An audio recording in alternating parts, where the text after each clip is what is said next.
All right, so I promised my supporters that I would create a video on content creation. So that's what this video is. And I told the people on my community post on YouTube that they could ask me a few questions and I would answer them.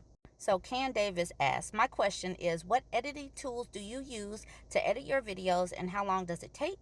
How do you stay safe as a creator? How do you keep your audience engaged with your content? And how do you brand yourself? Number one, I use TikTok. TikTok is easy to use. I love their options. I am not an editor. So if I do need something edited, I send them out. I use Fiverr to edit. How do you stay safe as a content creator? When I saw that I was going viral and growing very big, I made sure to scrub my name, my actual name, off of the internet. I Googled myself and I used a program or a website called Optory to make sure that my name was scrubbed. Because sometimes when you apply for things or get utilities set up in your name, sometimes your name is on the internet. So Google yourself. How do you keep your audience engaged? Number one, I see what people are talking about. I can see what's trending because I'm on social media platforms. And then once you start to know your audience, once you get people talking, it's easier to stay in the know.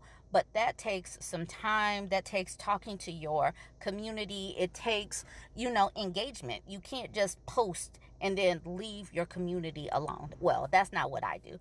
I stay in the comments. I stay talking to people. I stay asking questions, and that's how I keep my audience engaged. How to brand yourself? I am not a brand expert. That's not my gig.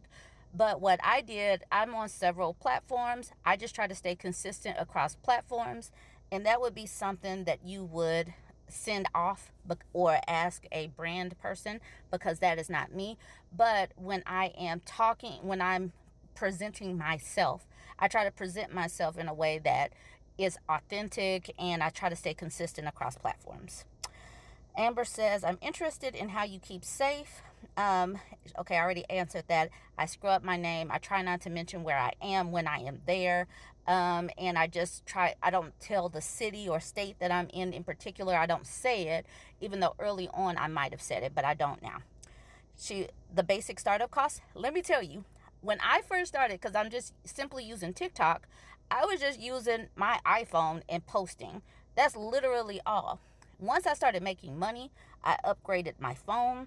So that was basically it. I got a light from Walmart, and I am most of the time filming in my kitchen.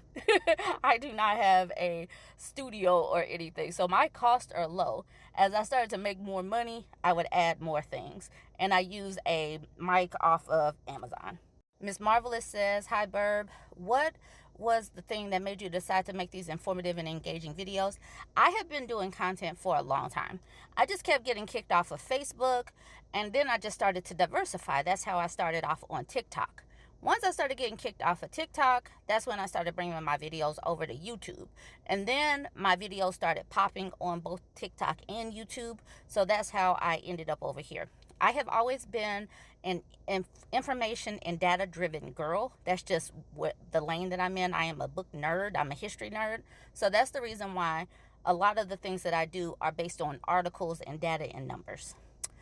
Jan says, how many platforms should a beginner creator start with? Maybe one or two. I'm on all of these simultaneously, and I am juggling a lot. I'm like literally on 4 or 5 different platforms. It is a whole lot, plus my email. So, that might be overwhelming. It's kind of overwhelming for me, but I'm working through it. How many posts a week per platform? If you just make one video, you can post them on multiple places. It's just the keeping up with the content, the comments and all of that, that's the issue.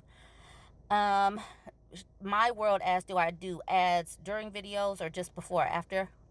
YouTube does that for me. I post the video and they decide where to put the ads. Thea Kari at the bottom says, how much effort do you put in understanding YouTube, its boundaries for censorship, its algorithm for pushing content? I know a lot. It is so important to know this stuff, especially as a monetized creator, because I do not want to get kicked off. I edit my words all the time. I tiptoe. I imagine my parents can watch this. My kids can watch my videos. I'm not cussing. I try to stay within the bounds. It is so important if you plan to use your content to have a supplemental income or your income. It's important to know the rules. This is not your house. You cannot talk any which way you want to. Where do you find info on monetization? It varies depending on the platform that you're on.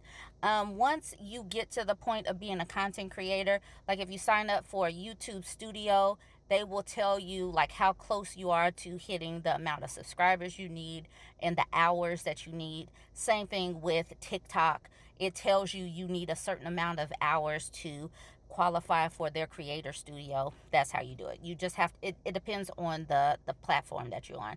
And I do not know Instagram or Facebook. They seem a little like a cluster F over there. This person, Asta Lachey, says, how do you scroll an open article to read it to us while your video is still on the screen? I am using TikTok, and I can just move my face around using TikTok. You just can, you can just see your face and move it. All I'm doing is touching where I see myself and it's moving. So TikTok makes it super duper easy to make videos. An app that I use every single day, several times a day, is Canva. I use Canva to make all of my own thumbnails. If you pay for the Pro, it has lots of different templates. So this is one of the things that I invest in. I do spend the money for Canva. Thumbnails and your titles are what are really, really important for YouTube. I use ChatGPT, or I don't know if this is ChatGPT, but whatever. I just put in the prompt, improve this title, and I type in a title and it gives me a title that pops for YouTube. And then I asked it to give me a description and some hashtags. I use other hashtags that might be popping for the description. Title and thumbnail are so important for content creation on YouTube to make your video stand out and pop. Keep that in mind. Use the tools, use the ChatGPT. They will help you as far as making a title that makes sense. This is Google Trends. If you use Google Trends, sign up for Google Trends, it'll tell you what is popping, what is, being talked about in today's news or whatever. This is very important, especially if you're just getting started, so you can figure out what's going on. People are searching these things, so you can figure out how to try to talk about SpaceX or Dan Hurley or whatever, so that you can get into the algorithm if you're looking to break into the algorithm. I get a Google Trends email sent to my Google, and it'll give you top trends, entertainment, lifestyle, sports. It'll give you all of this stuff, so you know what people are actually searching on Google. Also, when you sign up for YouTube Studio, they have something at the top you see right here, right by my head. It says inspiration. This gives you different ideas of things that people in your actual network on YouTube, things that they are talking about. So this is also quite important so that you can know what the people in your network are searching. So these are just a few of the tools that you can use. Also, make sure that you are staying true to yourself. Don't step too far out of your comfort zone. Don't try to be here, there, and everywhere. Maybe you want to do something about teaching. So if you're doing something about teaching, don't then start trying to jump on the trend and start doing, relationship advice or something like that. So just try to pick a lane, stay consistent. I wake up each day and I already know what I'm going to talk about because I thought of it last night before I went to bed. And when I'm making my content creation, I am very businesslike about it. I wake up, I make 2 or 3 videos first thing in the morning, and then I time them out during the day.